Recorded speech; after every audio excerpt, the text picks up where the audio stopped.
Air কন্ডিশনে communication কারে বলে, কেন কমিউনিকেশন বলা হয়, আমি একটু বিস্তারিত আলাপ করি আজকে। বন্ধুরা দেখতে পাচ্ছেন না, এখানে মোটামুটি ভালো অনেকগুলো এসি আছে, 97 এসি আছে, মোটামুটি 100 এয়ার কন্ডিশন আছে এখানে টোটাল মিলিয়ে।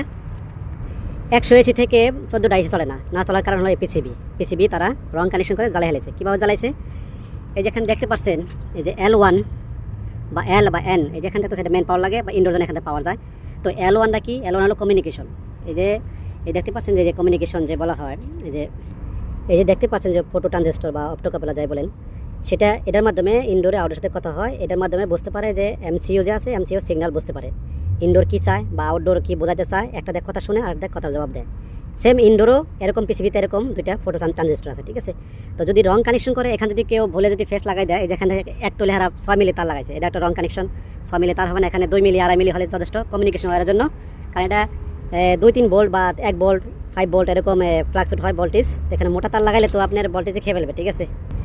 আমরা কোম্পানিকে ইনফর্ম করছি যে আপনারা যে রং কানেকশন করছেন, যে ফটো ট্রানজিস্টর কি বা পিসিবি আপনাদের সমস্যা আছে, এটা এরও দেখা দেয়, তো আপনারা ফিক্স করেন, সমস্যা সমাধান করেন। তো ওনাদের যে টেকনিশিয়ান আছে, টেকনিশিয়ানদের অনেক দিছে, পানিশমেন্ট দিছে। আমরা দেখাচ্ছি যেখানে রং কানেকশন করছে এরা ঠিকঠাক মতো কাজ করে নাই বা কাজ বোঝে কিনা, তারা প্রফেশনাল কিনা, এগুলি বুঝতে হবে, ঠিক আছে। শুধু কানেকশন দিলেই হবে না, আউটডোর ইনডোর খুলে দেখতে হবে আউটডোরে কি এরকম কিট আছে কিনা। এই কিট থাকলে সাবধানে কানেকশন করতে হবে। L1 বা কম্বিনেশন ওয়ারে নিউট্রাল লাগান যাবে না, ফেজও লাগান যাবে না, ঠিক আছে। শুধু ইনডোরে আউটডোর সাথে যে কম্বিনেশন থাকে মানে সেম কানেকশন হতে হবে, নাহলে এরকম সমস্যা দেখা দেবে। এরকম 14টা পিসিবি জ্বলে গেছে, হয়তো এমসিইউ গেছে গা, না হয় যে ফটো ট্রানজিস্টর গেছে গা, বা অন্য সমস্যা হতে পারে, ঠিক আছে। ধন্যবাদ সবাইকে।